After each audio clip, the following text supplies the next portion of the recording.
രണ്ട് കൈകളും ഉയർത്തി കർത്താവിനെ സ്തുതിച്ച് പ്രാർത്ഥിക്കാൻ നമുക്ക്. ഹല്ലേലൂയ, ഹല്ലേലൂയ, ഹല്ലേലൂയ. ഇതാ നമ്മുടെ അടുത്ത് കർത്താവ് ആഗതമായിരിക്കുന്നു. നമ്മളെ കൂടെ ആയിരിക്കാൻ, നമ്മളെ രക്ഷിക്കുവാൻ, നമ്മളെ അനുഗ്രഹിക്കുവാൻ, നമ്മുടെ കണ്ണുനീര് തുടയ്ക്കുവാൻ, നമ്മുടെ സങ്കടങ്ങൾ എടുത്തു കളയുവാൻ ഇതാ നമ്മുടെ കൂടെ കർത്താവ് കടന്നു വന്നിരിക്കുന്നു. നമ്മുടെ അടുത്ത് കർത്താവ് ആഗതമായിരിക്കുന്നു. ആ കർത്താവിനെ നമുക്ക് സ്തുതിച്ച് പ്രാർത്ഥിക്കാം, കർത്താവിനെ സ്തുതിച്ച് ആരാധിക്കാം. കരമുയർത്തി സ്വരമുയർത്തി സ്തുതിക്കുക മക്കളെ. ഒന്ന് ചേർന്ന് സ്തുതിച്ച് പ്രാർത്ഥിക്കട്ടെ. ഹല്ലേലൂയ, ഹല്ലേലൂയ, ഹല്ലേലൂയ. യേശുവേ, ഞങ്ങൾ അങ്ങയെ സ്തുതിക്കുന്നു. കർത്താവേ, അങ്ങയെ ആരാധിച്ച് നന്ദി പറയുന്നു. ഹല്ലേലൂയ, ഹല്ലേലൂയ, ഹല്ലേലൂയ. യേശുവേ, യേശുവേ, യേശുവേ. കൈകൾ കൂപ്പിക്കൊണ്ട്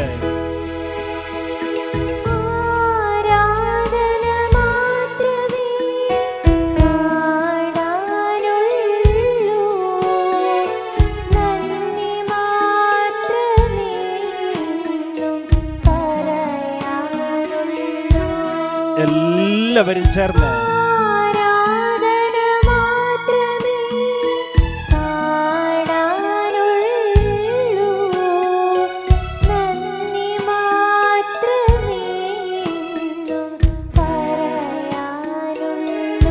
ഒന്ന് ചേർന്ന് പ്രാർത്ഥിച്ച്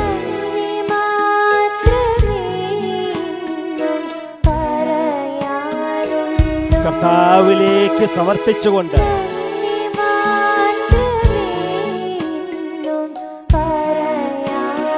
കർത്താവിനെ ആരാധിച്ചുകൊണ്ട്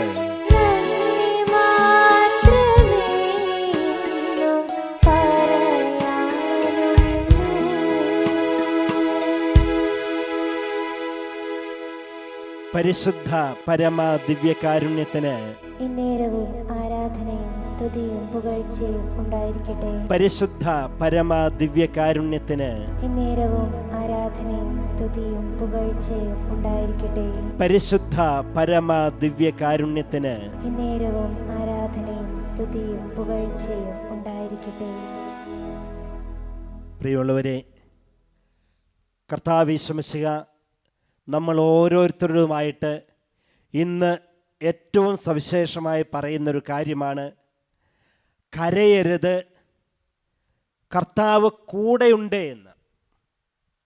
കരയരുത്, കർത്താവ് നമ്മുടെ കൂടെയുണ്ട് എന്ന്. കാരണം ഇന്ന് ലോകത്തിൻ്റെ വിവിധ ഭാഗങ്ങളിൽ നിന്ന് വലിയ സങ്കടത്തിൻ്റെയും കണ്ണുനീരിൻ്റെയും വേദനയുടെയും കഥകൾ മാത്രം ഉയരുമ്പോൾ കർത്താവ് യേശു മിശിഹ പറയുന്നു, അങ്ങനെയുള്ള സംഭവങ്ങൾ, അനുഭവങ്ങൾ ചുറ്റുപാടും ഉണ്ടായാൽ, കുടുംബത്തിലോ ജീവിതത്തിലുണ്ടായാൽ അതിനെ ഓർത്ത് നിരാശപ്പെട്ട് കരഞ്ഞ് ജീവിതം കളയരുത്. കാരണം കർത്താവ് കൂടെയുണ്ട്. വിശുദ്ധ യോഹന്നാൻ്റെ സുവിശേഷം 11 അധ്യായം 17 മുതലുള്ള ദൈവവചന ഭാഗം നമ്മളോട് കർത്താവ് പ്രത്യേകമായി പറഞ്ഞു തരുന്നതും അതുതന്നെയാണ്. 17-ാം വചനം മുതൽ ഇപ്രകാരമാണ് നമ്മൾ വായിക്കുന്നത്. ലാസർ സംസ്കരിക്കപ്പെട്ടിട്ട് 4 ദിവസമായി എന്ന് യേശു അവിടെ എത്തിയപ്പോൾ അറിഞ്ഞു. ബെഥാനിയ ജെറുസലേമിനടുത്ത് ഏകദേശം 11 സ്താദിയോൻ ദൂരത്തായിരുന്നു. അനേകം യഹൂദർ മർത്തായെയും മറിയത്തെയും അവരുടെ സഹോദരനെ പ്രതി ആശ്വസിപ്പിക്കാൻ വന്നിരുന്നു. യേശു വരുന്നുണ്ടെന്ന് കേട്ടപ്പോൾ മർത്ത ചെന്ന് അവനെ സ്വീകരിച്ചു. എന്നാൽ മറിയം വീട്ടിൽ തന്നെ ഇരുന്നു. മർത്ത യേശുവിനോട് പറഞ്ഞു, കർത്താവേ, നീ ഇവിടെ ഉണ്ടായിരുന്നെങ്കിൽ എൻ്റെ സഹോദരൻ മരിക്കുകയില്ലായിരുന്നു. യേശു പറഞ്ഞു, നിൻ്റെ സഹോദരൻ ഉയർത്തെഴുന്നേൽക്കും. മർത്ത പറഞ്ഞു, അന്ത്യദിനത്തിലെ പുനരുത്ഥാനത്തിൽ അവൻ ഉയർത്തെഴുന്നേൽക്കുമെന്ന് എനിക്കറിയാം. യേശു പറഞ്ഞു, ഞാനാണ് പുനരുത്ഥാനവും ജീവനും. എന്നിൽ വിശ്വസിക്കുന്നവൻ മരിച്ചാലും ജീവിക്കും. എൻ്റെ പ്രിയപ്പെട്ടവരെ, ഇന്ന് ഈ ദൈവവചന ഭാഗം നമ്മളെ ഓരോരുത്തരെയും എന്തെന്നില്ലാത്ത വിധത്തിൽ ശക്തിപ്പെടുത്തുകയും ആശ്വസിപ്പിക്കുകയും അഭിഷേകം ചെയ്യുകയും ചെയ്യുന്ന വചനമാണ്. എന്താ കാരണമെന്നോ? ഈശോ എത്ര വ്യക്തമായിട്ടാണ് പറയുന്നത്, കരഞ്ഞ് നിരാശപ്പെട്ട് അങ്ങനെ ഇരിക്കരുത്. കാരണം ഇതാ ഞാൻ വരുന്നു, നിന്റെ കണ്ണുനീരിലേക്ക്, സങ്കടങ്ങളിലേക്ക് അതൊക്കെ എടുത്തു മാറ്റാനായിട്ട് ഞാൻ വന്നുകൊള്ളാമെന്ന്. ഈ വചനത്തിൻ്റെ ആദ്യത്തെ കാര്യം നമ്മൾ മനസ്സിലാക്കുന്നത് ഇങ്ങനെയാണ്: ലാസർ സംസ്കരിക്കപ്പെട്ടിട്ട് 4 ദിവസമായി എന്ന്. അതുകൊണ്ട് ഒന്നാമതായി നമ്മൾ മനസ്സിലാക്കണം, മനുഷ്യർക്ക് അസാധ്യമായ കാര്യങ്ങളിലേക്ക് കർത്താവ് കടന്നു വന്ന് അത് സാധ്യമാക്കി തീർക്കും. മനുഷ്യർക്ക് അസാധ്യമായ കാര്യങ്ങളിലേക്ക് കർത്താവ് കടന്നു വന്ന് അത് സാധ്യമാക്കി തീർക്കും. പ്രിയപ്പെട്ടവരെ, ഇവിടെ ലാസർ സംസ്കരിക്കപ്പെട്ടിട്ട് 4 ദിവസമായെന്ന് പറഞ്ഞാൽ എന്താ അതിൻ്റെ അർത്ഥം? മരിച്ചു കഴിഞ്ഞ് 3 ദിവസം അവരുടെ ആചാരപ്രകാരം, യഹൂദരുടെ ആചാരപ്രകാരം ലാസറിൻ്റെ ശവശരീരം 3 ദിവസം അവിടെ വെച്ചു ദുഃഖാചരണത്തിനായിട്ട്. അതിനുശേഷം കൊണ്ടുപോയി സംസ്കരിച്ചു. അപ്പോൾ 4 ദിവസമായി. അങ്ങനെ 4 ഉം 3 ഉം 7. ഒരു മനുഷ്യൻ മരിച്ച് 7 ദിവസം കഴിയുമ്പോഴത്തേനും അയാളുടെ ശരീരം പൂർണ്ണമായും ചീഞ്ഞളിഞ്ഞ് നശിച്ചു പോയിട്ടുണ്ട്. എന്നിട്ട് അങ്ങനെയൊരു അവസ്ഥയിലേക്കാണ് കർത്താവ് കടന്നു വരുന്നത്. അതായത് ഇനി ലാസർ എന്ന മനുഷ്യനെ പഴയ രൂപത്തിലേക്കാക്കാൻ ഒരു മനുഷ്യർക്കും സാധ്യമല്ല. മനുഷ്യരുടെ ഒരു അധ്വാനത്തിനോ ഒരു പ്രവൃത്തിക്കോ ഒരു കണ്ടുപിടുത്തങ്ങൾക്കോ ഒരു ശാസ്ത്രീയ നേട്ടങ്ങൾക്കോ സാധ്യമല്ല. അതാണ് പ്രിയപ്പെട്ടവരെ, മനുഷ്യർക്ക് ഒരു തരത്തിലും സാധ്യമല്ലാത്ത കാര്യങ്ങൾ കർത്താവിന് ഒരു നിമിഷം കൊണ്ട് സാധ്യമാണ്. ഒന്നാമതായി നമ്മളപ്പോൾ ഈശോയുടെ ഈ സാന്നിധ്യം അത്യത്ഭുതകരമായ വിധത്തിൽ എൻ്റെയും നമ്മുടെയും ജീവിതത്തിൽ മാറ്റങ്ങൾ കൊണ്ടുവരുമെന്ന് വിശ്വസിക്കണം. ഒന്നാമതായിട്ട്. വീണ്ടും രണ്ടാമതായിട്ട് കാണുന്നത് എങ്ങനെയാണ്? അനേകം യഹൂദർ മർത്തായെയും മറിയത്തെയും ഈ ലാസറിനെ പ്രതി ആശ്വസിപ്പിക്കാൻ വന്നു. അപ്പോൾ ഓർക്കണം, എത്ര ദിവസമായി യഹൂദരിൽ കുറേയധികം പേര്, കണ്ടമാനം പേര് മർത്തായെയും മറിയത്തെ ആശ്വസിപ്പിക്കാൻ അവരുടെ വീട്ടിൽ നിൽക്കുന്നു. 7 ദിവസമായി. ലാസർ മരിച്ച അന്ന് തൊട്ട് കുറേ പേര് വന്ന് ഇവരെ ആശ്വസിപ്പിക്കുക. അവരുടെ ജോലി എന്നതാ, രാത്രിയും പകലും ഒരൊറ്റ കാര്യമാണ്: മർത്തായെയും മറിയത്തെയും ആശ്വസിപ്പിക്കുക. കുറേ പേര് പറയും, ഓ എന്തിനാ മർത്ത കരയുന്നേ, എന്തിനാ മറിയം കരയുന്നേ, ഒരു സഹോദരൻ മരിച്ചിട്ടുള്ളൂ, ഇനി ഈ കാണുന്ന ഞങ്ങളെല്ലാം നിങ്ങളുടെ സഹോദരന്മാരായിരിക്കും, ഒന്നുകൊണ്ടും പേടിക്കണ്ട. കേട്ടിട്ടില്ലേ, 1 പോയാൽ 9 കിട്ടുമെന്ന്? അതുപോലെ ഇതേ ഒരു സഹോദരൻ മരിച്ചപ്പോൾ 9 അല്ല, ഈ നാട്ടിലുള്ള എല്ലാവരും തന്നെ നിങ്ങളുടെ സഹോദരന്മാരായിട്ട് ഇനി ഇവിടെ ഉണ്ടായിരിക്കും, ഞങ്ങളെങ്ങും പോണില്ല. ഇങ്ങനെ അവർക്ക് പറയാവുന്നത് മുഴുവനും പറഞ്ഞ് ഈ മർത്തായെയും മറിയത്തെയും ആശ്വസിപ്പിച്ചുകൊണ്ടിരിക്കുക. എന്നിട്ട് പ്രിയപ്പെട്ടവരെ, ആശ്വാസം കിട്ടിയോ? ആശ്വാസം കിട്ടിയില്ല. എന്താ അതിൻ്റെ കാരണം എന്നോ? ആശ്വസിപ്പിക്കേണ്ടവൻ ആശ്വസിപ്പിച്ചാലേ നിത്യമായ ആശ്വാസം കിട്ടുകയുള്ളൂ. ആശ്വസിപ്പിക്കേണ്ടവൻ ആശ്വസിപ്പിച്ചാലേ നിത്യമായ ആശ്വാസം കിട്ടുകയുള്ളൂ. അപ്പോൾ പ്രിയപ്പെട്ടവരെ, നമ്മളൊക്കെ മനസ്സിലാക്കണം, ജീവിതത്തിലൊരു സങ്കടമോ ഒരു നിരാശയോ ഒരു വിഷമമോ വേദനയോ ഒക്കെ വരുമ്പോഴത്തേനും മനുഷ്യരിൽ നിന്നോ മറ്റു വസ്തുക്കളിൽ നിന്നോ മറ്റേതെങ്കിലും വിധത്തിലോ ആശ്വാസം കിട്ടും എന്ന് വിചാരിച്ചല്ല നമ്മൾ ജീവിക്കേണ്ടത്. നേരെ മറിച്ച് കർത്താവാണ് എന്നെ ആശ്വസിപ്പിക്കുന്നതെന്നും എൻ്റെ കണ്ണുനീരൊക്കെ മാറ്റിക്കളയാനായിട്ട് ഈശോ വരുമെന്നും ഉറപ്പായും വിശ്വസിക്കണം. ഇതാണ് രണ്ടാമതായി ഈ വചനം നമുക്ക് പറഞ്ഞു തരുന്ന കാര്യം. മൂന്നാമത്തെ കാര്യം എങ്ങനെയാണ്? ഇങ്ങനെ ഇവരൊക്കെ കൂടെ ആശ്വസിപ്പിച്ചുകൊണ്ടിരിക്കുമ്പോഴാണ് മർത്തായും മറിയയും അറിഞ്ഞത്, ഇതാ ഈശോ വരുന്നു എന്ന്. വചനം പറയുന്നത് ഇങ്ങനെയല്ലേ: യേശു വരുന്നു എന്ന് കേട്ടപ്പോൾ മർത്ത ചെന്ന് അവനെ സ്വീകരിച്ചു. അതായത് പ്രിയപ്പെട്ടവരെ, നമ്മുടെയൊക്കെ ജീവിതത്തിൻ്റെ ദുഃഖങ്ങളിലേക്ക് കർത്താവ് കടന്നു വരും. ഉറപ്പായും വിശ്വസിക്കണം. നമ്മുടെ ജീവിതത്തിലെ ഏത് ദുഃഖ അവസരങ്ങളിലും കർത്താവ് ഈശോ മിശിഹ വരും. അത് ഉറപ്പായും വിശ്വസിക്കുക തന്നെ വേണം. ഇതൊക്കെ പ്രിയപ്പെട്ടവരെ നമ്മുടെ വ്യക്തി ജീവിതത്തിൽ നമുക്ക് അനുഭവം ഉള്ളതല്ലേ? വല്ലാതെ ദുഃഖിച്ചിരിക്കുമ്പോൾ ആരോടും പറയാൻ പറ്റാത്ത ദുഃഖങ്ങളായിരിക്കും, അതിൻ്റെ കാരണങ്ങളായിരിക്കും. ഇനി ആരോട് പറഞ്ഞിട്ടും കാര്യമില്ലാത്ത കാരണങ്ങളായിരിക്കും, അവർക്കൊന്നും ചെയ്യാൻ പറ്റാത്തതായിരിക്കാം. പക്ഷേ നമ്മുടെ ദുഃഖങ്ങളിലേക്ക് തീർച്ചയായിട്ടും കർത്താവ് വരും. ഇങ്ങനെ ഒരു ഉറപ്പായ ബോധ്യവും വിശ്വാസവും ഉണ്ടെങ്കിൽ പ്രിയപ്പെട്ടവരെ, ഉറപ്പിച്ച ഒരു കാര്യം, ഏത് ദുഃഖവേളകളിലും അതേത് കാരണത്താലായാലും അതൊക്കെ മാറ്റിക്കളയാനായിട്ട് ഈശോ വരിക തന്നെ ചെയ്യും. അപ്പം നമ്മൾ എന്നാ ചെയ്യണ്ടേ? അങ്ങനെ ഈശോ വരുന്നുണ്ടെന്നറിയപ്പം ഈ വചനത്തിൽ പറയുന്ന പോലെ മർത്ത യേശുവിനോട് പറഞ്ഞു. കേട്ടപ്പോൾ മർത്ത ചെന്ന് അവനെ സ്വീകരിച്ചു. മറിയം അവിടെ തന്നെ ഇരുന്നു. അതാണ് നമ്മൾ ചെയ്യേണ്ട നാലാമത്തെ കാര്യം. ഇങ്ങനെ നമ്മുടെ ദുഃഖത്തിൻ്റെയും വേദനയുടെയും സങ്കടത്തിൻ്റെയും നിരാശകളുടെയും മുകളിൽ ഇങ്ങനെ അടയിരിക്കുന്നവരാകരുത് നമ്മൾ. നേരെ മറിച്ച് മർത്തായെ പോലെ എഴുന്നേറ്റ് ചെന്ന് കർത്താവിനോട് പറയണം കാര്യങ്ങൾ. വചനം പറയുന്ന അതല്ലേ, മറിയം അവിടെ ഇരുന്നു, മർത്ത ചെന്ന് ഈശോയോട് കാര്യം പറഞ്ഞു, ഈശോയെ സ്വീകരിച്ചു. പ്രിയപ്പെട്ടവരെ, ജീവിതത്തിൽ ഏതെങ്കിലുമൊക്കെ സങ്കടങ്ങളോ വേദനയോ ഉണ്ടാകുമ്പോൾ അയ്യോ എല്ലാം നഷ്ടപ്പെട്ടല്ലോ, ഇനിയൊരു കാര്യമില്ലല്ലോ, ഇനി ഞാൻ ജീവിച്ചിട്ട് കാര്യമില്ല, ഇനി ഞാൻ പ്രാർത്ഥിച്ചിട്ട് കാര്യമില്ല, ഇനി ആരോടും പറഞ്ഞിട്ട് കാര്യമില്ല എന്നൊക്കെ വിചാരിച്ച് നിരാശപ്പെട്ട് ആരോടും ഒന്നും മിണ്ടാതെ നമ്മുടെ സങ്കടങ്ങളുടെയും നമ്മുടെ വേദനകളുടെയും നമ്മുടെ നിരാശകളുടെയും ഒക്കെ പുറത്തിരിക്കുന്ന ധാരാളം ആളുകളുണ്ട്.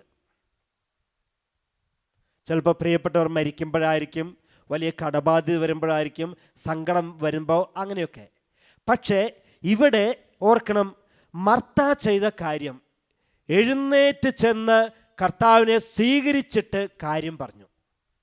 അപ്പോൾ പ്രിയപ്പെട്ടവരെ, നമ്മൾ അങ്ങനെ നിരാശപ്പെട്ട് ഇരിക്കേണ്ടവരല്ല. എഴുന്നേറ്റ് ചെന്ന് കർത്താവിനോട് സകല കാര്യങ്ങളും പറയണം. അതല്ലേ നമ്മൾ കാണുന്ന സ്നാപയോഹന്നാൻ്റെ ജീവിതത്തിൽ നമ്മൾ കാണുന്നത് എങ്ങനെയല്ലേ? സ്നാപയോഹന്നാനെ പിടിച്ച് കാരാഗൃഹത്തിലടച്ച് സ്നാപയോഹന്നാൻ്റെ ശിരസ് ഛേദിച്ചു കഴിഞ്ഞപ്പോൾ മത്തായിയുടെ സുവിശേഷം 14 അധ്യായത്തിൽ നമ്മൾ കാണുന്നുണ്ട്. അവൻ്റെ ശിഷ്യന്മാർ ചെന്ന് ശവശരീരം എടുത്തതിന് ശേഷം അനന്തരം അവർ യേശുവിനെ വിവരമറിയിച്ചു. എല്ലാ കാര്യങ്ങളും കർത്താവിനോട് പറയാനായിട്ട് നമുക്ക് പറ്റണം. എങ്ങനെ ഒരു കുഞ്ഞു കൊച്ച് അപ്പനോടോ അമ്മയോടോ സകല കാര്യവും പറയുന്നത് പോലെ ജീവിതത്തിലെ എല്ലാ കാര്യങ്ങളും കർത്താവിനോട് പറയാൻ നമുക്ക് പറ്റണം. നിരാശപ്പെട്ടിരിക്കരുത്. അങ്ങനെ പറയാൻ സാധിച്ചാൽ പ്രിയപ്പെട്ടവരെ, കരയുന്ന ഏതൊരു മക്കളെയും കർത്താവ് ആശ്വസിപ്പിക്കും. അതുകൊണ്ടാണ് വചനം ഇത്ര വ്യക്തമായിട്ട് പറയുന്നത്, മർത്ത ചെന്ന് യേശുവിനെ സ്വീകരിച്ചു, മറിയം അവിടെ തന്നെ ഇരുന്നു. അടുത്തതായിട്ട് വീണ്ടും 5-ാമതായി നമ്മൾ കാണുന്നത് എങ്ങനെയാണ്? കർത്താവെ, നീ ഇവിടെ ഉണ്ടായിരുന്നെങ്കിൽ എൻ്റെ സഹോദരൻ മരിക്കുകയില്ലായിരുന്നു എന്നാണ് മർത്ത ഈശോയോട് പറയുന്നത്. പ്രിയപ്പെട്ടവരെ, വിശ്വാസത്തോടെ അടുത്ത 5-ാമത്തെ കാര്യം നമ്മൾ മനസ്സിലാക്കണം. കർത്താവ് എപ്പോഴും നമ്മുടെ കൂടെ ഉണ്ട് എന്ന്. കർത്താവ് എപ്പോഴും നമ്മുടെ കൂടെയുണ്ട്. നമ്മുടെ സന്തോഷ സമയത്തും നമ്മുടെ സങ്കട സമയത്തും നമ്മുടെ പരാജയ സമയത്തും വിജയവേളകളിലും എപ്പോഴും കർത്താവ് നമ്മുടെ കൂടെയുണ്ട്. ഈ വലിയ സത്യം തിരിച്ചറിയാൻ സാധിച്ചാൽ നമ്മൾ പിന്നെ നിരാശപ്പെടുകയില്ല. എന്തേ ഞാനിങ്ങനെ പറയുന്നതെന്നോ, ഈ കാലഘട്ടം, ഈ മഹാമാരിയുടെ കാലഘട്ടത്തിൽ എന്തുമാത്രം ആളുകളാണ് പ്രിയപ്പെട്ടവരുടെ വേർപാട് മൂലം വലിയ സങ്കടവും ദുഃഖവും നിരാശയും ഒക്കെ ആയിട്ട് ജീവിക്കുന്നത്. പ്രിയപ്പെട്ടവരെ, അങ്ങനെ ഏതെങ്കിലുമൊക്കെ താങ്ങാൻ പറ്റാത്തതെന്ന് തോന്നുന്ന സങ്കടങ്ങൾ ഉള്ളിൽ കയറുമ്പോൾ അതിൽ നിന്നും ഒരു മുക്തി കിട്ടാനായിട്ട് പലരും ചിലപ്പോൾ ലഹരികൾക്ക് അടിപ്പെടുന്നു, ഏതെങ്കിലും തരത്തിലുള്ള ദുശ്ശീലങ്ങൾക്ക് അടിപ്പെട്ടു പോകുന്നു, മറ്റേതെങ്കിലും പ്രവൃത്തികളിൽ ഏർപ്പെടുന്നു, ചിലർ വിശ്വാസം ഉപേക്ഷിക്കുന്നു. എന്നാൽ പ്രിയപ്പെട്ടവരെ, ഇവിടെ ഈ സഹോദരി ചെയ്തത് എന്നതാ, ഈശോയോട് കാര്യം പറഞ്ഞു. കർത്താവെ, നീ ഇവിടെ ഉണ്ടായിരുന്നെങ്കിൽ എൻ്റെ സഹോദരൻ മരിക്കുകയില്ലായിരുന്നു എന്ന്. ദിവ്യകാരുണ്യമായ കർത്താവിൻ്റെ അടുത്ത് ചെന്ന് പ്രിയപ്പെട്ടവരെ നമുക്ക് പറയാൻ പറ്റണം, കർത്താവെ, അങ്ങ് എൻ്റെ കൂടെ ഉണ്ടായിരുന്നുവെന്ന് ആ ബോധ്യം എനിക്ക് തന്നെങ്കിൽ ഞാൻ നിരാശപ്പെടില്ലായിരുന്നു.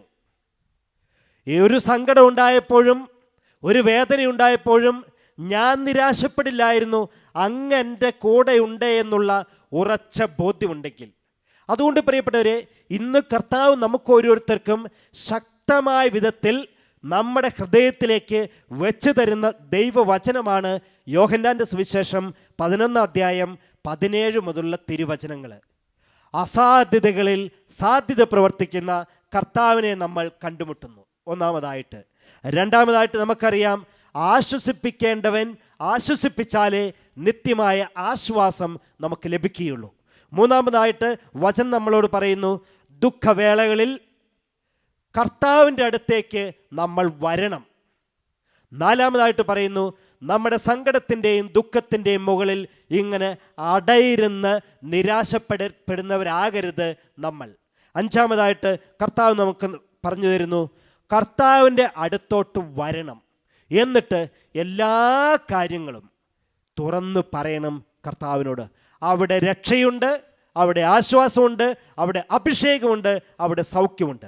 നമുക്ക് എഴുന്നേറ്റ് നിൽക്കാൻ പ്രിയപ്പെട്ടവരെ. എഴുന്നേറ്റ് നിന്ന് 2 കൈകളൊന്ന് യാചനാരൂപത്തിൽ തുറന്നു പിടിച്ച്, 2 കൈകൾ യാചനാരൂപത്തിൽ തുറന്നു പിടിച്ച് കർത്താവിനെ ഒന്ന് സ്തുതിച്ച് പ്രാർത്ഥിക്കണം. കർത്താവിനെ ഒന്ന് സ്തുതിച്ച് പ്രാർത്ഥിക്കണം. നമ്മുടെ കണ്ണുനീരുകൾ, നമ്മുടെ സങ്കടങ്ങൾ, നമ്മുടെ വേദനകൾ എല്ലാം ദിവ്യകാരുണ്യമായ ഈ കർത്താവിലേക്ക് സമർപ്പിച്ചിട്ട് യേശുവേ യേശുവേ എന്ന് വിളിച്ച് പ്രാർത്ഥിക്കാൻ പോവുകയാണ്. എന്തുമാത്രം സങ്കടങ്ങൾ അനുഭവിക്കുന്ന ആളുകളാണ്, കുടുംബങ്ങളാണ് ഇന്ന് നമ്മുടെ ദേശത്തും ഈ ലോകത്തിലുള്ളത്. പലതരത്തിലുള്ള കാരണങ്ങളാൽ വലിയ കണ്ണുനീരിൻ്റെ കഥകൾ മാത്രമേ ഒത്തിരിയേറെ ആളുകൾക്ക് പറയാനുള്ളൂ. നേരം വെളുത്താൽ സന്ധ്യ വരെ കേൾക്കുന്നത് സങ്കടത്തിൻ്റെ കാര്യങ്ങൾ, കണ്ണുനീരിൻ്റെ കഥകൾ, വേദനിപ്പിക്കുന്ന അനുഭവങ്ങൾ മാത്രം. എൻ്റെ പൊന്നു തമ്പുരാനെ, അവരെ ഓരോരുത്തരെയും, അങ്ങനെയുള്ള വ്യക്തികളെ, അങ്ങനെയുള്ള കുടുംബങ്ങളെ, അങ്ങനെയുള്ള സമൂഹങ്ങളെ ഇതാ ഈ നിമിഷം ദിവ്യകാരുണ്യമായ ഈശോയുടെ തിരുഹൃദയത്തിലേക്ക് സമർപ്പിക്കുന്നു. എല്ലാ സങ്കടങ്ങളും സമർപ്പിക്കാം പ്രിയപ്പെട്ടവരെ. നമ്മുടെ എല്ലാ കണ്ണുനീരിൻ്റെ കഥകളെയും സമർപ്പിക്കാം. വിശ്വസിച്ചുകൊള്ളുക, കരഞ്ഞ് കരഞ്ഞ് നിരാശപ്പെടാനല്ല കർത്താവ് നമ്മളെ വിളിച്ചിരിക്കുന്നത്. കർത്താവ് നമ്മുടെ കൂടെയുണ്ട്. നിരാശ എടുത്തു കളഞ്ഞ് പ്രത്യാശയോടെ ആ കർത്താവിനെ വിളിച്ച് പ്രാർത്ഥിക്കാം. 2 കൈകളും ഉയർത്തിയെന്ന് വിളിച്ച മക്കളെ, കരമുയർത്തി സ്വരമുയർത്തി ഒരുമിച്ച് വിളിച്ച് പ്രാർത്ഥിക്കാം. യേശുവേ,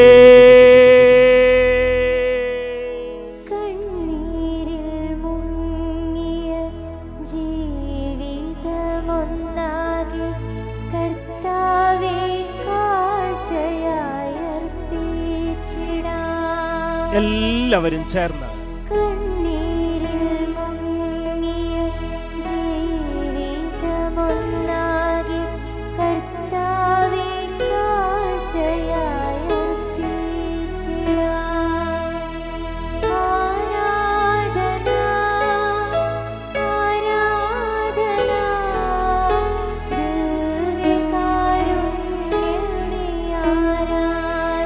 രണ്ട് കൈകളും ഉയർത്തിക്കൊണ്ട്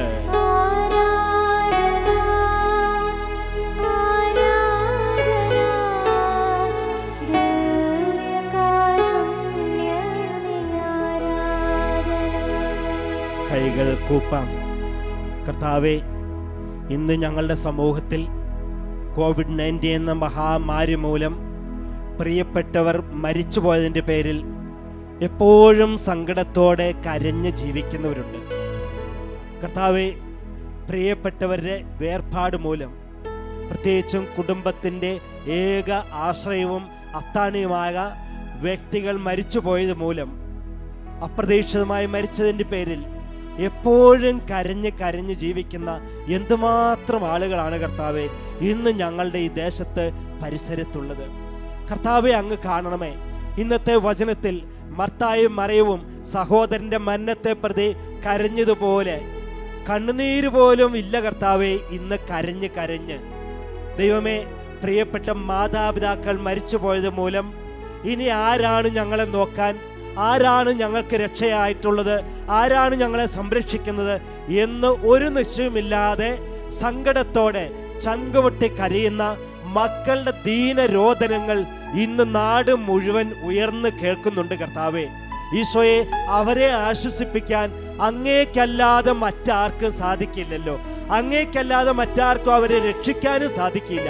എൻ്റെ പൊന്നു തമ്പുരാനെ, ഈ ആരാധനാ സമയത്ത് മാതാപിതാക്കൾ മരിച്ചുപോയത് മൂലം വല്ലാതെ കരഞ്ഞ് ജീവിക്കുന്ന, സങ്കടപ്പെട്ട് ജീവിക്കുന്ന നിരാശയിൽ കഴിയുന്ന ഓരോ മക്കളെയും സമർപ്പിച്ചുകൊണ്ട് അവരുടെ കണ്ണുനീരുകളെയൊക്കെ ഒരു കണ്ണീർ പുഷ്പം പോലെ തിരുഹൃദയത്തിലേക്ക് സമർപ്പിച്ചുകൊണ്ട് ദിവ്യകാരുണ്യത്തിന് സമർപ്പിച്ച് ഇരു കരങ്ങളും ഉയർത്തി നമുക്കൊന്ന് വിളിച്ച് പ്രാർത്ഥിക്കാം. മക്കളെ, യേശുവേ എന്ന് വിളിക്കട്ടെ, സ്വരമുയർത്തി വിളിക്കട്ടെ. കർത്താവ് അവരെ കാത്തുരക്ഷിക്കും, കർത്താവ് അവരെ ആശ്വസിപ്പിക്കും, കർത്താവ് അവർക്ക് രക്ഷ പകരും. വിളിച്ച് പ്രാർത്ഥിക്കാം, ഒരുമിച്ച് വിളിക്കട്ടെ. യേശുവേ,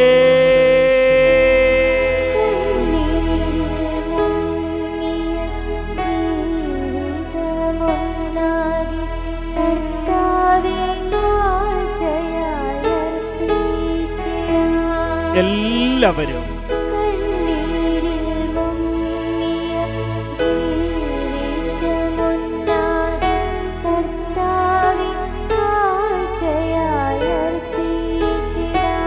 ഒന്ന് ചേർന്ന്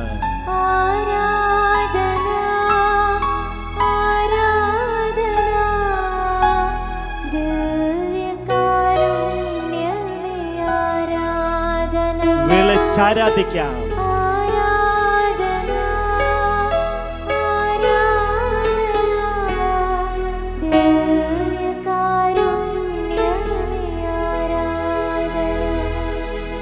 എൻ്റെ കർത്താവേ, കോവിഡ്-19 എന്ന മഹാമാരി മൂലം അകാലത്തിൽ ചരമമടഞ്ഞ സഹോദരങ്ങളെ ഓർത്തിട്ട് കരയുന്ന എന്തുമാത്രം പ്രിയപ്പെട്ടവരാണ് ഇന്ന് ഈ ലോകത്തുള്ളത്, ഞങ്ങളുടെ നാട്ടിലും ഈ കേരളത്തിലുള്ളത്. എൻ്റെ ദൈവമേ, പ്രിയപ്പെട്ടവർ മരിച്ചു പോയത് മൂലം ഇനി എന്ത് ചെയ്യും, എങ്ങനെ മുന്നോട്ട് നീങ്ങും എന്നറിയാത്ത വിധത്തിൽ സങ്കടപ്പെട്ട് ജീവിക്കുന്ന നൂറുകണക്കിന് ആയിരക്കണക്കിന് ആളുകളാണുള്ളത്. മക്കൾ അകാലത്തിൽ മരിച്ചു പോയത് മൂലം കർത്താവേ, കരഞ്ഞ് കരഞ്ഞ് ചങ്കുപൊട്ടി കരയുന്ന മാതാപിതാക്കളെ അങ്ങ് കാണണമേ. സഹോദരി സഹോദരങ്ങളെ അങ്ങ് അറിയണമേ, ബന്ധുക്കളെ അങ്ങ് കാണണമേ. എൻ്റെ പൊന്നു തമ്പുരാനെ, അവരെയൊക്കെ ആശ്വസിപ്പിക്കാനായിട്ട് ഞങ്ങൾക്ക് സാധിക്കുന്നില്ലല്ലോ. അവരെയൊക്കെ ആശ്വസിപ്പിക്കാനായിട്ട് അങ്ങേക്കേ സാധിക്കുകയുള്ളൂ. കർത്താവേ, അങ്ങൊന്ന് വരണമേ.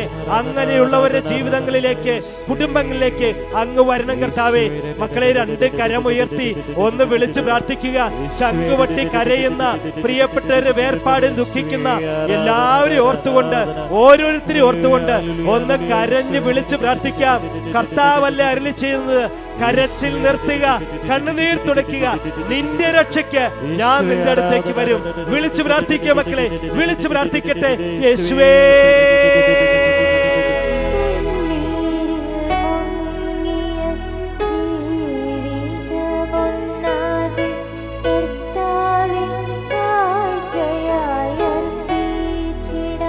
എല്ലാവരും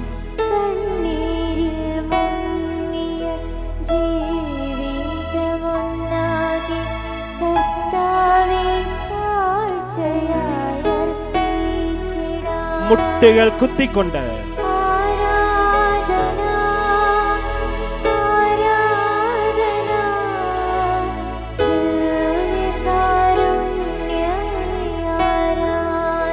ഒന്ന് ചേർന്ന് ആരാധിച്ച്